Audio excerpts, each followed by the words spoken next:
Welcome to the Player Supreme Show at zenmack.com, zenmack.com. I am your host, Player Supreme, and this is a very special podcast show that I'm doing. 25 ways you can increase your self-esteem and confidence. So without further ado, let me begin with the first technique to boost your confidence and self-esteem. The first one you can do is to love yourself. Now this takes a bit of practice and it looks kind of funny, but try it. It'll work for you. When you wake up, give yourself a big hug. And do the same thing when it's time for you to go to bed at night.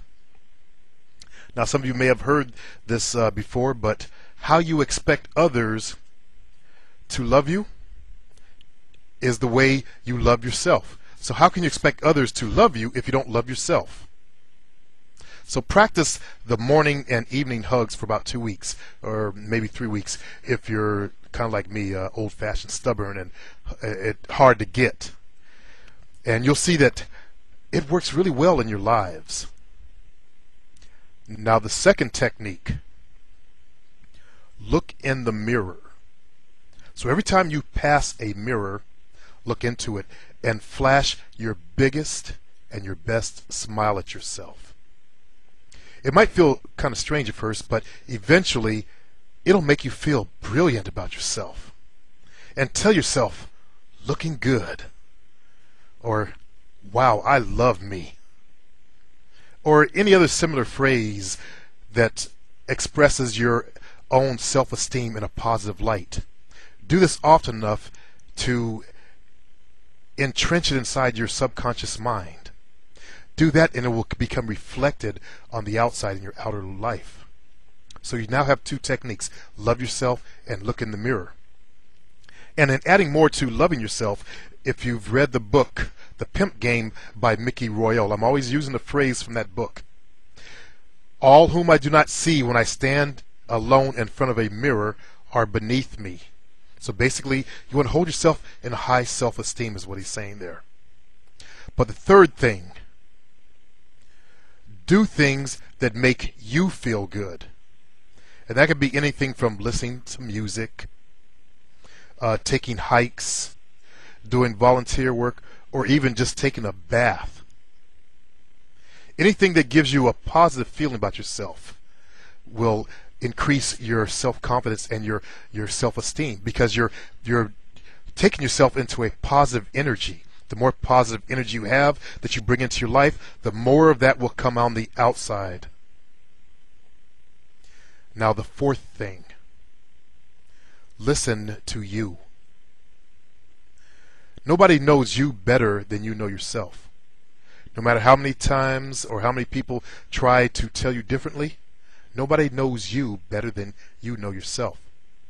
So if your body, if your mind, or your gut is telling you something, I want you to take notice of it. And don't worry about what other people may possibly have to say about it. Listen to you. Learn to develop that inner intuition that comes from inside.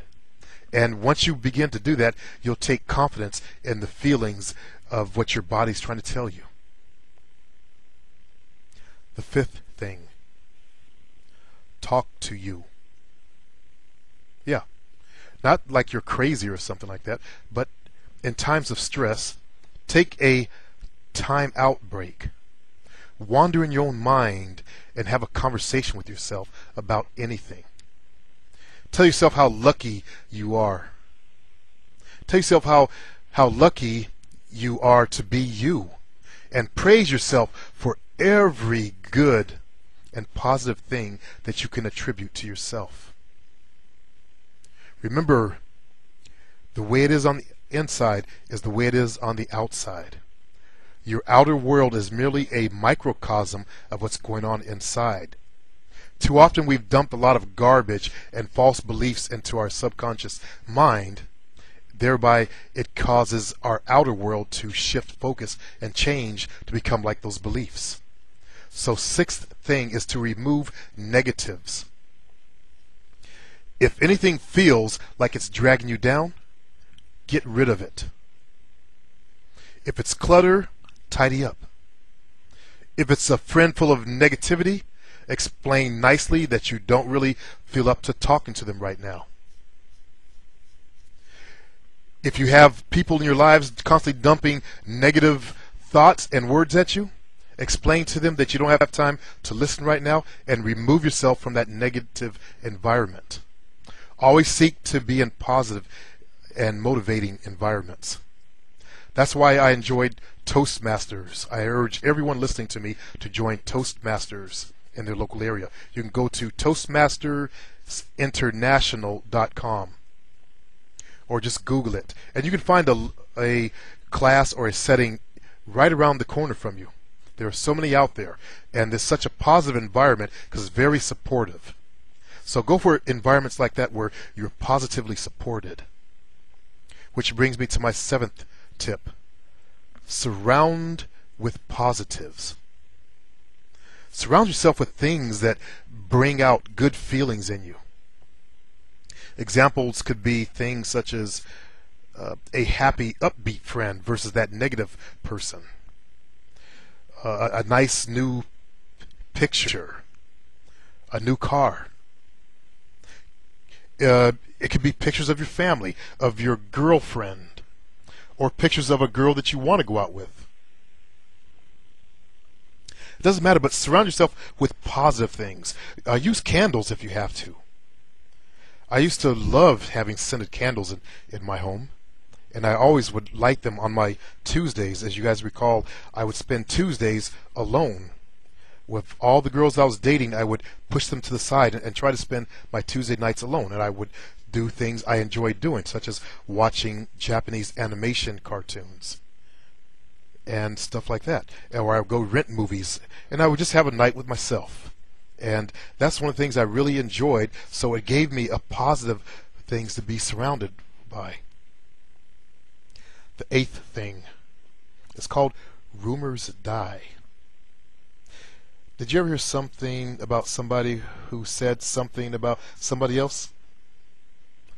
Drop that stuff. Rumors are nasty. They're things that can only bring you down. When you get involved in that kind of negativity, you bring yourself down. The best way to kill a rumor is ignore it. The 9th thing, which was a challenge for me in my life, which was total honesty.